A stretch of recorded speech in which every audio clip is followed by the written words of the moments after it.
e l'attivazione di quelli che sono gli strumenti delle case delle comunità, degli ospedali delle comunità e dei 116-117 delle COT sta facendo un lavoro, vediamo, cominciamo già a vedere i risultati. Si è espresso così ai nostri microfoni l'assessore regionale alla salute Riccardo Riccardi, tracciando il bilancio della sanità nel Friuli occidentale. Nella destra tagliamento, così come in tutto il Friuli Venezia Giulia, è stato infatti raggiunto il 100% dei target fissati dal PNRR e dal decreto ministeriale 77.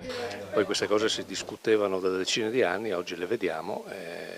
Io sono certo che con il tempo questo processo migliorerà e soprattutto adesso c'è la necessità di spiegare alle persone, ai cittadini in che maniera poter accedere a questo, riducendo i loro disagi e aumentando i livelli di appropriatezza che sono il vero terreno sul quale noi rendiamo sostenibile le performance del servizio sanitario regionale.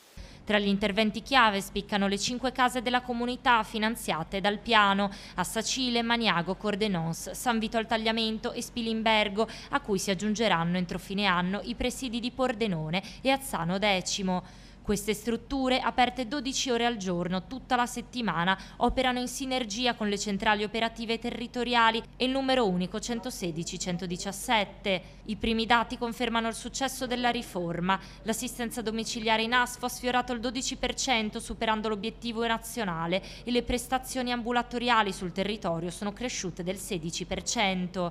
L'obiettivo ora è ridurre gli accessi impropri al pronto soccorso e i ricoveri evitabili, informando capillarmente i cittadini sui nuovi servizi disponibili grazie all'aiuto dei medici, degli enti locali e del terzo settore. I servizi sono stati implementati, è chiaro che ci sono i cittadini che ancora devono capire bene cosa possono ottenere da questi servizi e cosa invece non fanno riferimento alla casa della comunità. Chiaro che quando noi parliamo va gestita la cronicità, noi sappiamo, faccio un esempio, che dobbiamo gestire i pazienti con lo scompenso, i pazienti con l'insufficienza respiratoria e i pazienti con il diabete. In questo momento abbiamo iniziato con i pazienti per il diabete e stiamo implementando questi, quindi è una situazione che è avviata e man mano avrà tutto.